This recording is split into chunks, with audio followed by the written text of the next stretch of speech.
welcome to online CET class. Today I am going to discuss the very important chapter, that is thermal properties of matter. From this chapter we will get nearly 2 to 3 questions in a JEE as well as in NEET examination. So now let us discuss the synopsis on this chapter. After that, I am going to solve some multiple choice questions. So in thermal properties of matter, mainly we are going to concentrate on heat and temperature. So first we have to know what is heat. So we know that heat is a form of energy. Right? Heat is a form of energy.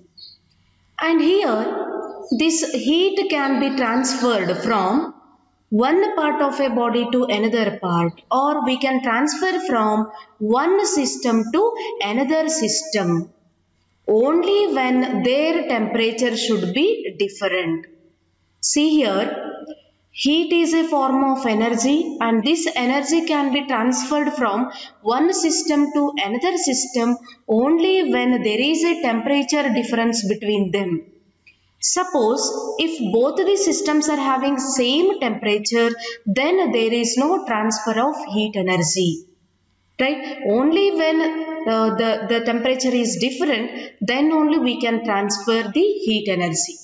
So heat energy can be transferred from higher temperature body to lower temperature body. Right? Now here heat is measured in terms of joule. This is the SI unit of heat energy. Because heat is a form of energy, SI unit is joule. So the SI unit of heat energy is joule and the Celsius unit of heat energy is calorie. Then we can observe the effects of heat. What are the effects of heat? So there are 3 main effects we can observe here. In the first case, you can observe heat expands a body while cold it contracts. That means when we supplied heat energy to the object, so that time expansion of the object takes place, their size and shape that will be increased. When the same heat is released, that means if the temperature is very low, then you can observe that cold can contract the object. Heat expands a body while cold contract the body. Right? Then heat increases temperature of a body.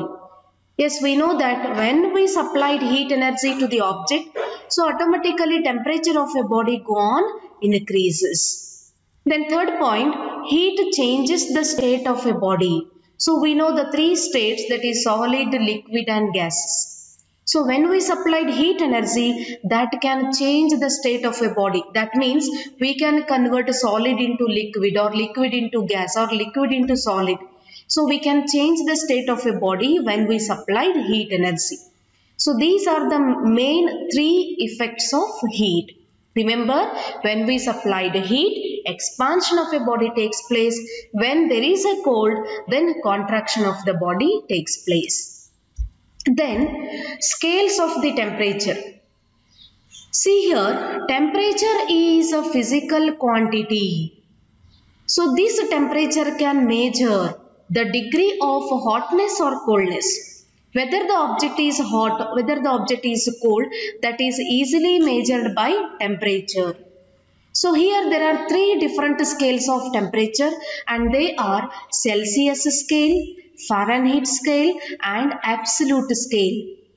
So there are 3 different scales of temperature and the third scale is absolute scale, or we can also call it as Kelvin scale.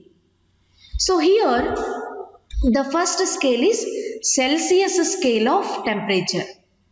And this Celsius scale was introduced by the scientist Andrew Celsius in the year 1710.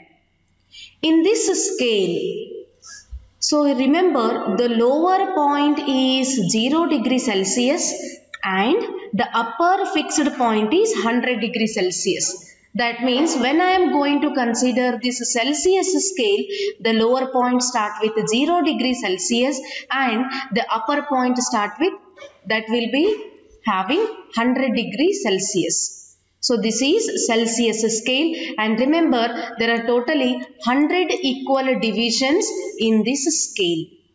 This Celsius scale was introduced by the scientist Andre Celsius. The lower point is 0 degree Celsius, upper point is 100 degree Celsius, and it is equally divided into 100 parts or 100 divisions. Then each division on the scale is called 1 degree centigrade or 1 degree Celsius.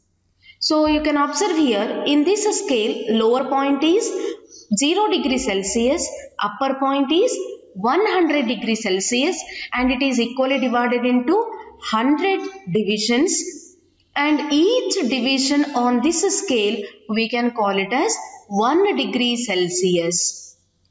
So the melting point of ice is 0 degree Celsius and boiling point of water is 100 degree Celsius on the Celsius scale of temperature. So lower fixed point we take it as 0 degree Celsius, this is melting point of ice, and the upper point is 100 degree Celsius and this is boiling point of water. So this is about Celsius scale of temperature. Then second one is Fahrenheit scale of temperature. So this scale was introduced by Gabriel Fahrenheit in the year 1717. Then in this scale of temperature, the lower fixed point is 32 degree Fahrenheit and upper fixed point is 212 degree Fahrenheit. Lower fixed point in Fahrenheit scale is 32 and upper fixed point is 212 degree Fahrenheit, and in this scale, so here it is divided into 180 divisions. See here, Celsius scale is equally divided into 100 divisions, but in Fahrenheit scale, so here it is having 180 equal divisions. And here melting point of ice we can take it as 32 degree Fahrenheit and boiling point of water is 212 degree Fahrenheit. So this is about Fahrenheit scale. Now the third one is absolute scale of temperature. Absolute scale was introduced by the scientist Kelvin. In this scale, the lower fixed point is 273 Kelvin and the upper fixed point is 373 Kelvin. So lower point is 273, upper point is 373 Kelvin. That indicates again there are 100 equal divisions in absolute scale of temperature. And here whenever we are going to convert Celsius scale into Kelvin, that is in absolute scale, remember 0 degree Celsius in Celsius scale which is corresponds to 273 Kelvin in absolute scale. Suppose if you are going to convert from Celsius to Kelvin, if it is having T degree Celsius temperature, then easily we can convert into Kelvin by adding 273. T degree Celsius corresponds to T plus 273 Kelvin. Right? Then, or if it is having 1 degree Celsius, then we can write 1 plus 273, that gives 274 Kelvin. So this is conversion of Celsius scale into Kelvin scale or absolute scale. So remember there are 3 scales of temperature: Celsius scale, Fahrenheit scale and absolute scale of temperature. Then come to this conversion from one scale of temperature into another scale. See here, so it is very important to remember these equations or these formulae to convert one scale of temperature into another scale. The first one is we are going to convert from Celsius to Fahrenheit. Celsius to Fahrenheit, when you are going to convert, so you can use the equation. So degree Fahrenheit, the given value is equal to 9/5 into degree Celsius plus 32. right? I am going to convert the value into Fahrenheit scale. So given value is in terms of degree Celsius. You can substitute here. So using this equation, we can convert Celsius to Fahrenheit. Similarly, Kelvin to Fahrenheit. So Kelvin to Fahrenheit means in terms of Fahrenheit, F equal to 9 by 5. So here we can write K minus 273 plus 32. Then Fahrenheit to Celsius. So that is C equal to 5 by 9 F minus 32. And Celsius to Kelvin. So directly we can write K equal to C plus 273. So in reverse order, Kelvin to Celsius, then C equal to K minus 273. Then last one, Fahrenheit to Kelvin. So K equal to 5 by 9 F minus 32 plus 273. So you can remember these formulae, directly you can convert from one scale temperature into another scale. Now come to the next part, that is thermal expansions of solid. Thermal expansion, that is the first effect of heat. So what is the first effect of heat? So when heat is supplied, expansion of the object takes place. That is thermal expansions of solids. Here what happens? We are going to consider thermal expansion into three types. That is linear expansion, superficial expansion and cubical expansion, or it is also called as volume expansion. So what is linear expansion? Remember, linear means we can consider length, straight line. So only one side. When length increases, suppose if I am going to supply heat energy to the metallic wire or metallic rod, so that length of that metallic rod increases. When length expands, then we can call it as linear expansion. When area expands, suppose if I am going to consider metallic plate, when we supplied heat energy, then its area increases. So we can call it as superficial expansion.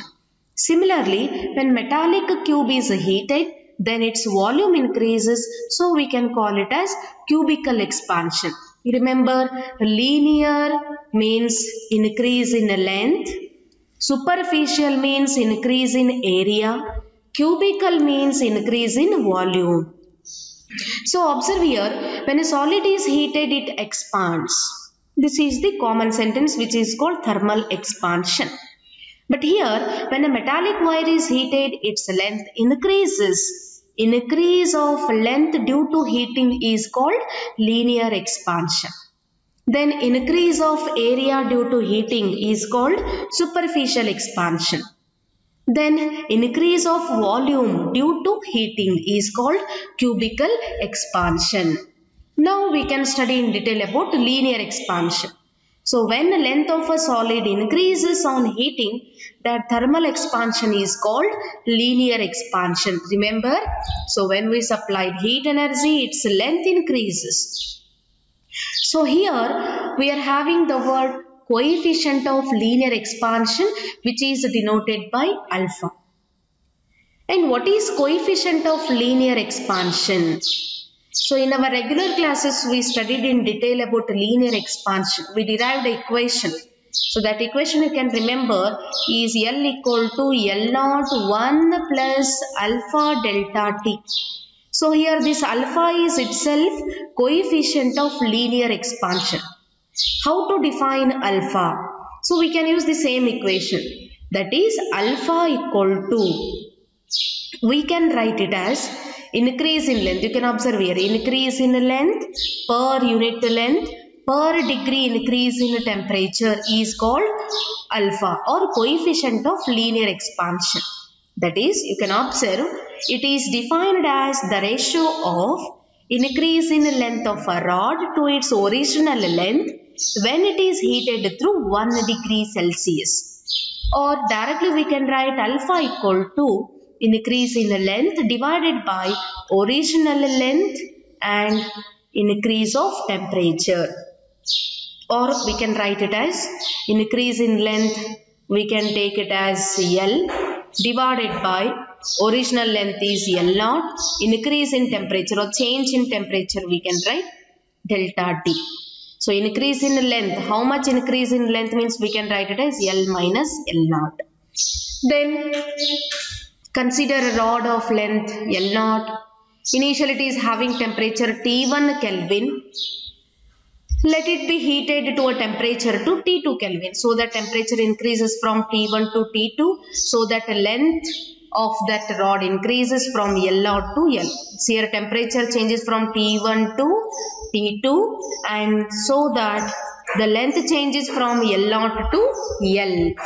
Now using coefficient of linear expansion we can write alpha equal to L minus L0 divided by L0 into T2 minus T1. So T2 minus T1 means change in temperature. So we can write delta T. L minus L0 is a change in the length. So we can write delta L. So the equation is alpha equal to delta L divided by L0 into 1 by delta T. Or we can define alpha as increase in length per unit length per degree increase in temperature is called coefficient of linear expansion.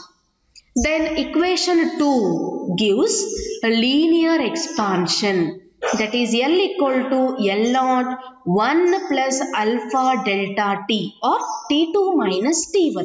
So this gives linear expansion equation. Then most of the metals have coefficient of linear expansion. Most of the metals are having the values of the order 10 raised to minus 5 per Kelvin. Alpha equal to, for example, 1.1 into 10 raised to minus 5 per Kelvin. Right? Always most of the metals are having alpha value in the order of 10 raised to minus 5 per Kelvin. Then the second one is superficial expansion. Superficial means when a metal plate is heated so that its surface area of the plate increases, and this thermal expansion is called superficial expansion, or we can call it as areal expansion or area expansion. And here the coefficient of superficial expansion is denoted by beta. So how to define a beta here? Remember, we know about alpha. In alpha we considered length, but in beta we have to consider area. So here coefficient of superficial expansion is defined as increase in surface area to the original increase in area for 1 degree Celsius rise of temperature. Or simply we can write the equation beta equal to increase of area divided by original area into increase of area. See here, or we can write this equation as beta equal to A minus A0 divided by original area is A0, increase in area, that will be delta T. This is increase in temperature. So beta equal to A minus A0 divided by A0 into delta T. That means increase in area per unit area per degree increase in temperature, that gives coefficient of superficial expansion, and it is denoted by beta. Now let us consider a plate of surface area A0. Initially it is having temperature T1 Kelvin. When it is heated so that its temperature increases to T2 Kelvin, the area of the plate becomes A at T2 Kelvin. That means A0 changes to A when it is heated. So the temperature changes from T1 to T2. So the beta value can be written as beta equal to A minus A0 divided by A0 into T2 minus T1. Or A minus A0 is a change in area. So we can write delta A divided by A0 into 1 divided by T2 minus T1 gives change in temperature. So we can write delta T. So this is the equation for coefficient of superficial expansion. Then superficial expansion is given by the equation A equal to A0 into 1 plus beta T2 minus T1, or you can write A equal to A0 into 1 plus beta delta T. Delta T means change in temperature. So this is all about superficial expansion. Now the third one is cubical expansion. When a solid is heated, when its volume increases, when volume of solid increases on heating, then the thermal expansion is called cubical expansion. So then here in cubical expansion we can consider coefficient of cubical expansion, which is denoted by gamma. So coefficient of linear expansion is alpha, superficial is beta, and for cubical we can write gamma. Then here it is defined as the ratio of increase in volume to its original volume when it is heated through 1 degree Celsius. That means if the object is having volume V0 and it is having initial temperature T1. So when it is heated, volume changes to V and temperature changes to T2 Kelvin. So we can write the equation for coefficient of cubical expansion, gamma equal to V minus V0 divided by V0 into T2 minus T1. That means change in volume or increase in volume per unit volume per degree increase in temperature. So this is coefficient of cubical expansion. Then cubical expansion is given by V equal to V0 1 plus gamma into T2 minus T1, or we can write V0 into 1 plus gamma delta T. So this is the equation for cubical expansion. Remember, there are three thermal expansions: linear expansion, superficial expansion, cubical expansions. And their coefficients are denoted by alpha, beta and gamma. So what is the relation between alpha, beta and gamma? Alpha indicates coefficient of linear expansion, beta indicates coefficient of superficial expansion, and gamma indicates coefficient of cubical expansion. So what is the relation between alpha, beta and gamma? So here we know that linear expansion is given by L equal to L0 into 1 plus alpha delta T. Similarly, superficial expansion is given by A equal to A0 into 1 plus beta delta T.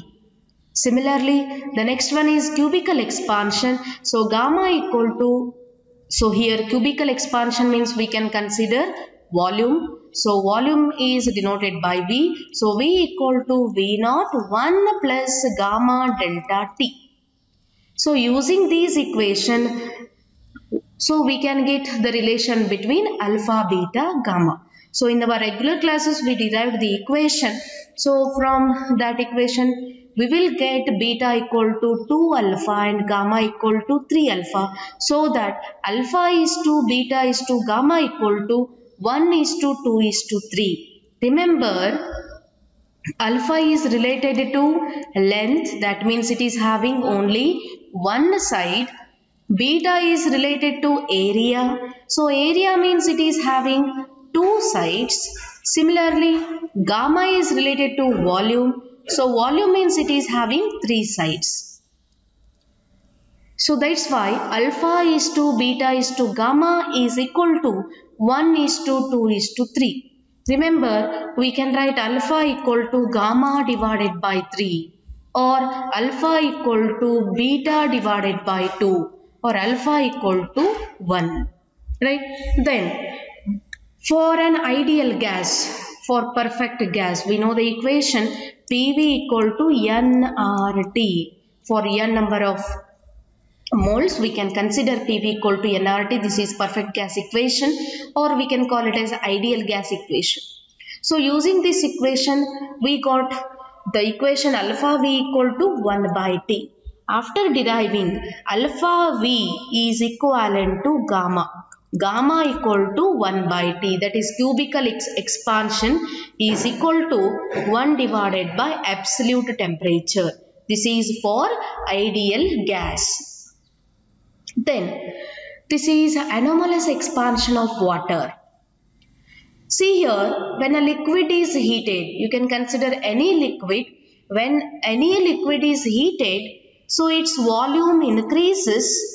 When volume increases, density decreases, because we know density is mass per unit volume. Both are inversely proportional. So when volume increases, density should decrease. So this is when any liquid is heated. But now come to the water. So water is having peculiar behavior. It is having one different or unique behavior. So what is that? See here, when water is heated from 0 to 4 degrees Celsius. So between 0 to 4 degrees Celsius temperature, so water is having peculiar behavior. It is having unique property. So what is that unique property? See here, when water is heated between 0 to 4 degrees Celsius, initially its density increases and volume decreases. It is exactly opposite to other liquids. So we know that when any liquid is heated, volume increases, density decreases. But when come to the water, when it is heated between the temperature 0 to 4 degrees Celsius, then density increases and volume increases only up to 4 degrees Celsius. So that the density of water we are going to consider at 4 degrees Celsius, because so at 4 degrees Celsius density of water is maximum, that is equal to 1000 kg per meter cube. This is density of water. So here between 0 to 4 degrees Celsius it is having different property than other liquids. And after 0 to 4 degrees Celsius, what happens? Again, water contracts when it is heated from 4 to 0 degrees Celsius, and it expands when cooled from 4 to 0 degrees Celsius. So that means after 4 degrees Celsius, water is acting like other liquids, right? But between 0 to 4 degrees Celsius, water is having a unique property. You can observe the graph here. This is density versus temperature.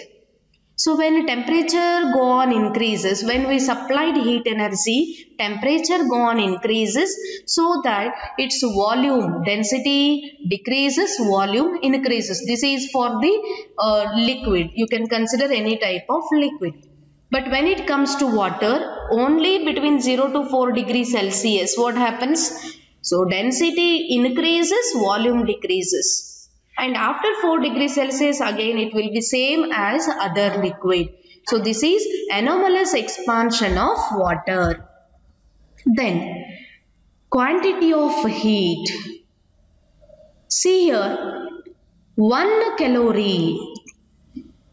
This is the quantity of heat energy which is required to rise the temperature of 1 gram of water through 1 degree Celsius. See here, the amount of heat energy is required. Why it is required? To increase the temperature. Is it clear? So that gives quantity of heat.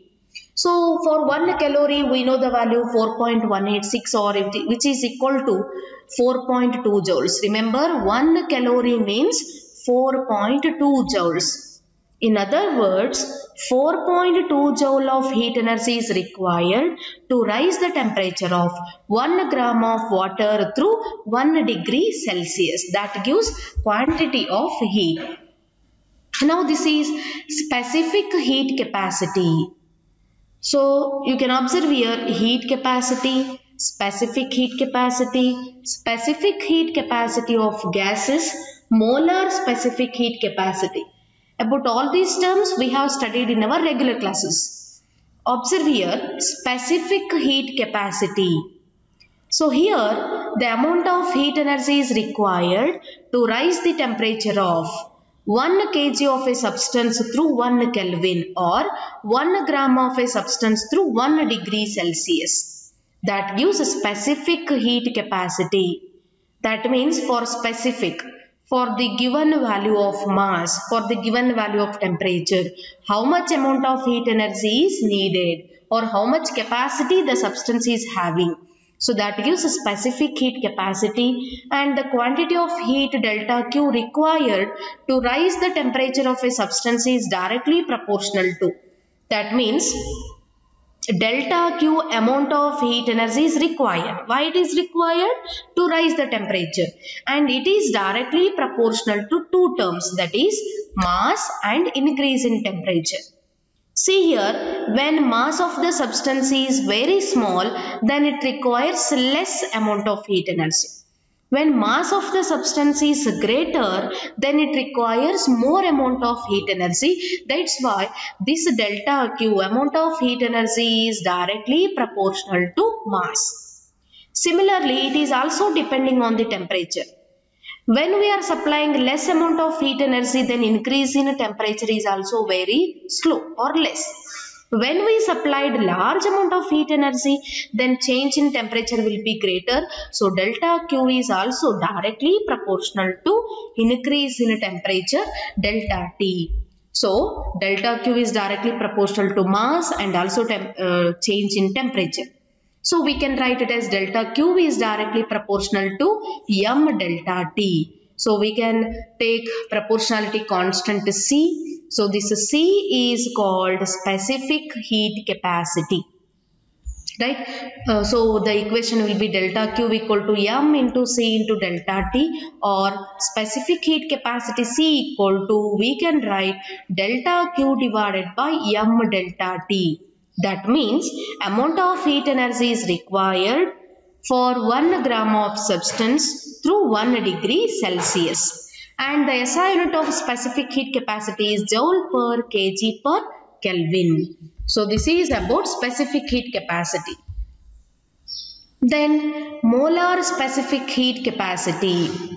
So here we are going to consider in terms of mole. The molar specific heat of a substance is defined as the quantity of heat is required to rise the temperature of, instead of 1 kg of mass, here we have to consider 1 mole of a substance through 1 Kelvin. Instead of saying 1 gram, 1 kg, so here I am going to consider 1 mole of a substance. 1 mole means molecular weight expressed in terms of grams. For example, 1 mole of water means 18 gram. 1 mole of oxygen is equal to 32 gram. So in terms of mole we have to consider, so we can call it as molar specific heat capacity. Here again it is depending on its number of moles and temperature. Then we can write the equation as delta Q equal to mu into C into delta T. Right? Here, so C means again it is specific heat capacity. So mu, that indicates in terms of moles. So delta Q equal to mu into C into delta T. So we can write joule per mole per Kelvin. So here mu indicates number of moles present in m kg of the substance. So we can write mu equal to mass of substance in gram divided by molecular weight. So this is all about molar specific heat capacity. Then come to the heat capacity or thermal capacity. In general, it is the ratio of the quantity of heat supplied to the corresponding increase of temperature. That means the amount of heat energy is required to rise the temperature is called heat capacity or thermal capacity. It is denoted by S. S equal to delta Q divided by delta T. So this gives heat capacity. Then come to the next point, calorimetry. Calorimetry, it is a branch of science which deals with the study of, it measures the heat. The amount of heat is measured by this branch which is called as calorimetry. Calorie, it is the Celsius unit of heat energy. Calorimeter, it is a device which is used to measure the amount of heat. See here, a system is said to be isolated when there is no exchange of heat energy between system and surrounding. Yes, if there is no exchange of energy between system and surrounding, then we can say that system is isolated. Here, this calorimetry, it is a device used to measure the quantity of heat. And this calorimeter consists of A metallic vessel having stirrer made of the same metal. The vessel is placed inside a wooden box having a wooden lid. So this calorimeter we used in the experiment Newton's law of cooling. In our first year practical, we studied Newton's law of cooling and we did an experiment related to calorimeter. So there we are using a calorimeter having a stirrer. So this vessel is kept inside a wooden box. And remember, this calorimeter is used to measure amount of heat. Here, now come to the next point, change of state. So state means we know solid, liquid, gas. Matter normally exists in three states: solid, liquid and gas. A transition from one of these states to another is called change of state. That means one state to another state we are going to transfer or we are going to convert. For example, solid to liquid, that is ice to water, or liquid to gas, water to vapor. When we are going to convert one form of a state into another form, then we can call it as a change of state. See here, when solid is heated, then it is converted into liquid. Similarly, when liquid is heated, then it is converted into gas. Conversely, when liquid is cooled, then it may get frozen into solid. When a gas is cooled, then it may be converted into liquid.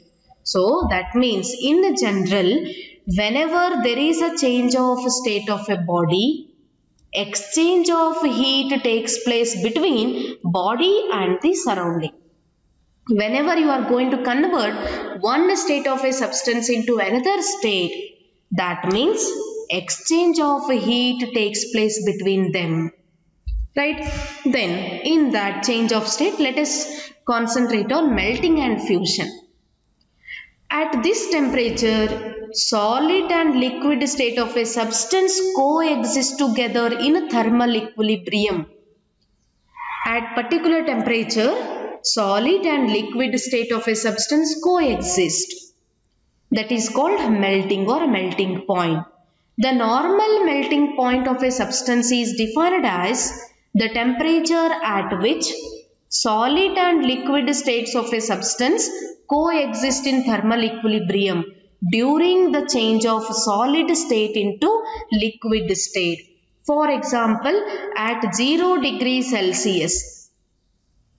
At 0 degrees Celsius, ice is converted into water.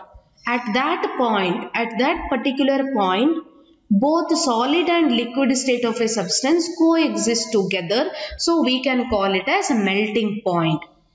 Right? Then, when a liquid is cooled, it freezes into a solid. That means water is converted into ice. And this process is called fusion. So melting means solid to liquid, fusion means liquid to solid, and here at this condition both the states of a substance coexist in thermal equilibrium. Then resolution.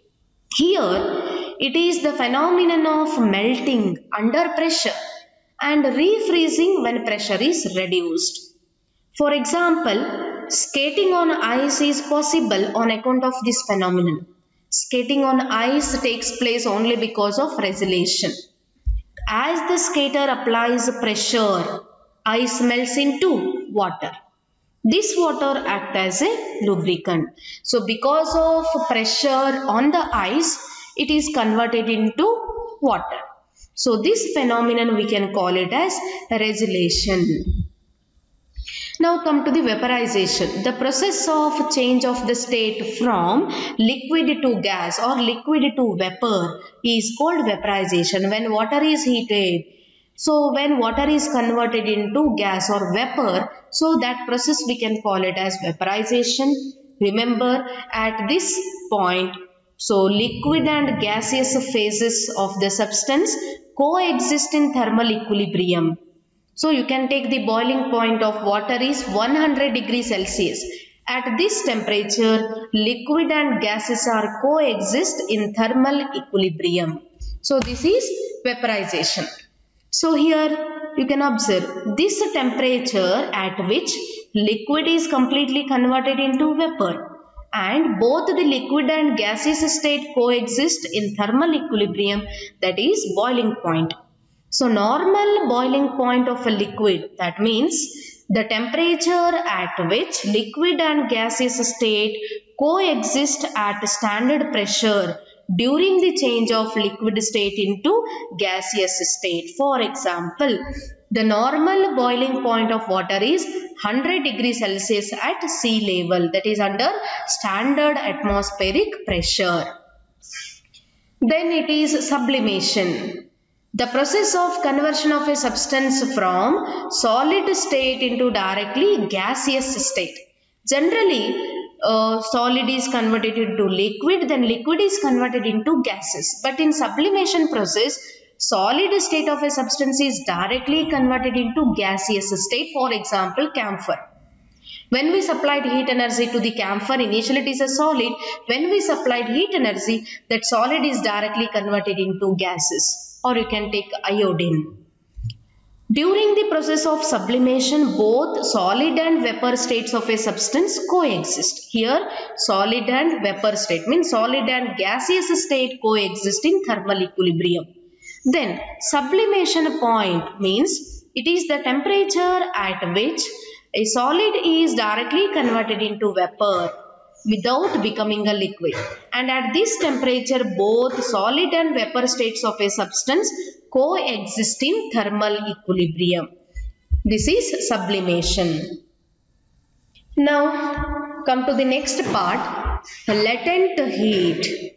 Remember, this latent heat is also called as hidden heat. So, what it means? What is latent heat? It is the quantity of heat which is required to change the state of a substance without any change in the temperature. That means at constant temperature, we are going to convert one state of a substance into another state. That gives latent heat. And this latent heat is divided into two types, that is latent heat of fusion and latent heat of vaporization. That means here you can convert solid to liquid or liquid to solid, and in vaporization we can consider liquid to gas as well as gas to liquid. So there are two types of latent heat. The first one is latent heat of fusion.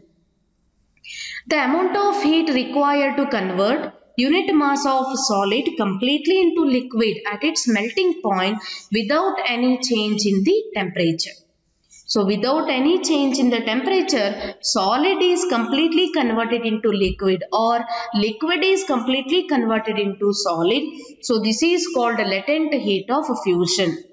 Here, the quantity of heat energy is required to convert, for example, 1 kg of ice at 0 degrees Celsius completely into water at 0 degrees Celsius without rising the temperature.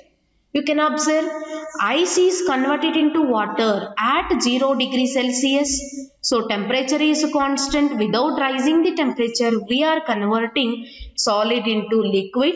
So this is called latent heat of fusion. Remember, here temperature is constant.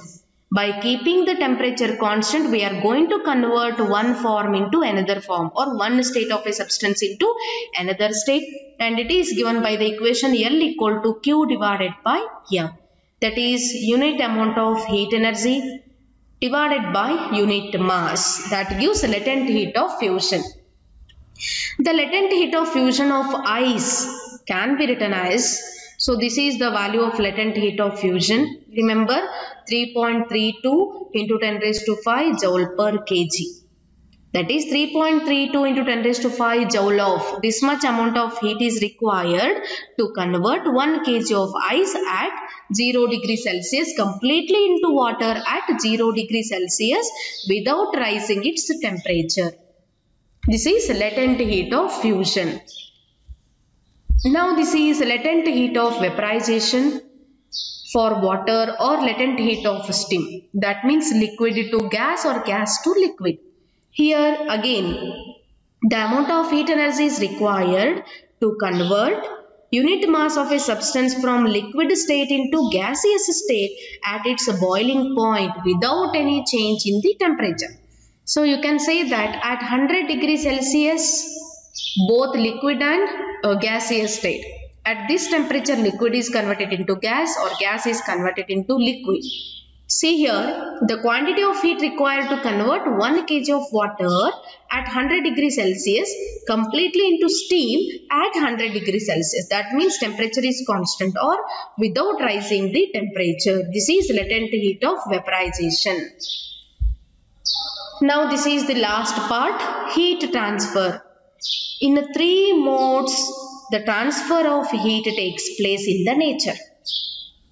Heat energy is transferred from one point to another point in 3 different ways: conduction, convection, radiation. So I am going to consider conduction is for solid, convection is for liquid, radiation is for gases. For solid and for fluid as well as for gases, we can use 3 different ways to transfer the heat.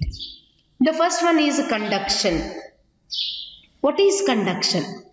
The process of transmission of heat energy from one part of a body to another part due to their temperature difference without the actual movement of the particles from their equilibrium position. For example, if I am going to consider a metal rod, here I am going to supply heat energy from the left end. So when we supply the heat energy, so this part of the metal absorb heat energy. So when it absorb heat energy, so here the molecules starts to vibrate about their mean position. Because of their vibration, heat is transferred from one particle to another particle. So this process continues so that it reaches the other end of the metallic rod. So this is conduction process. Here we transferred heat energy from one part of a body to another part without actual movement of the particle. Particles are not moving, but they are vibrating about their mean position. So this is called conduction. So here the process of transmission of heat energy from one part of a body to another part due to their temperature difference without actual movement of the particle. So this is called conduction. Then here the most important term is temperature gradient. So that means change in temperature per unit length. You can observe, for example, it is having the distance delta x. As the distance gone increases from A to B, as the distance increases, temperature gone decreases. At the point A, temperature is very high because this part absorbing heat energy directly from the heat source. But for the point B, so this part is absorbing heat energy from the particles of this metal rod. So that as distance gone increases, temperature decreases. So this is called temperature gradient, that is given by the equation delta x divided by delta t. As the distance increases, temperature decreases. This is temperature gradient. And this is thermal conductivity. So thermal conductivity, here the amount of heat energy, the rate of flow of heat energy is directly proportional to temperature gradient across the length of the rod and the area of cross section of the rod. That means the amount of heat energy depends on 4 factors. It depends on area, it depends on temperature gradient, that is delta theta divided by delta x, and also it depends on change in the length and the time interval. So here it is totally depending on 4 terms.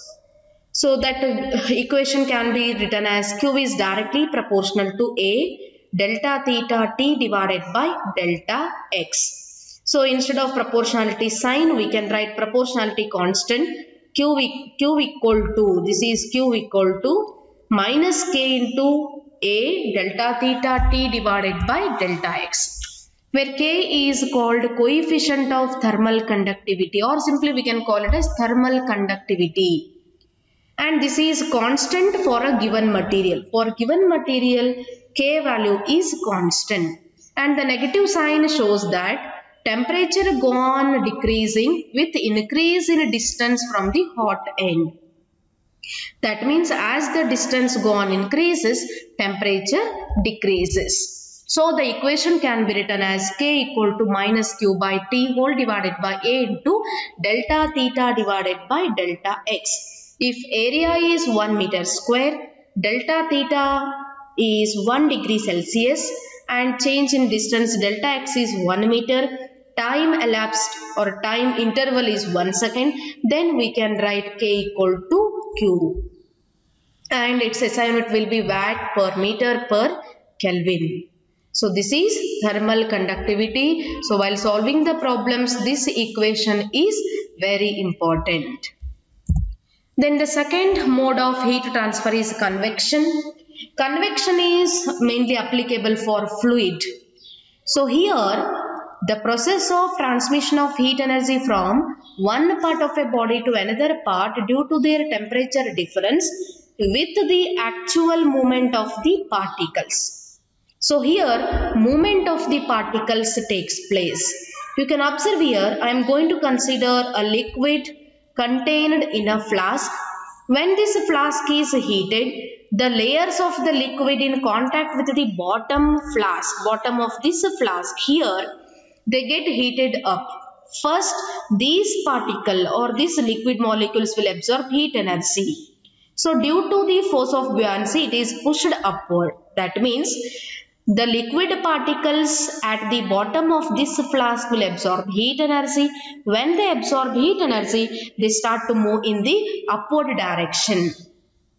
The layer above it is relatively cooler and denser, so it comes down. So these particles are moving in upward direction. The above particles are cooler, having more denser, so that it will come down. It is again get heated and goes upward. So the different layers of the liquid are in the motion and heat is transmitted throughout the liquid. In nature, the phenomenon of convection produce land breeze and sea breeze. So land breeze and sea breeze, these are the two natural phenomena which takes place due to convection. Then the third one is radiation. So in the process of radiant heat energy is transmitted from one point to another point without the medium, without any intervening medium. Directly we can transfer heat energy from one part to another part. Or no medium is required for propagation of heat energy. For example, we can get sunlight radiations. So sunlight or sun radiations are also heat radiations. Directly the earth will get those sun radiation without any intervening medium. So we can call it as radiation. The heat energy emitted by the hot body is always in the form of EMW, that is electromagnetic wave. So this is about radiation. And come to the Newton's law of cooling. According to Newton's law of cooling, so what is the statement? The rate of decrease in heat energy or the rate of loss of heat energy is directly proportional to temperature difference between system and surrounding. That is Newton's law of cooling, and this is applicable only when a body is cooling due to forced convection. So we did an experiment regarding Newton's law of cooling. We considered hot water in a calorimeter and it is kept in a wooden box. We are using stirrer to decrease the temperature. That means forced convection process we are using to cool the water, to cool the object. So here it is, this law is completely applicable for this experiment. And it is given by the equation log of theta minus theta naught equal to minus Ct plus K. So this is all about Newton's law of cooling. So this is the brief synopsis regarding thermal properties of matter.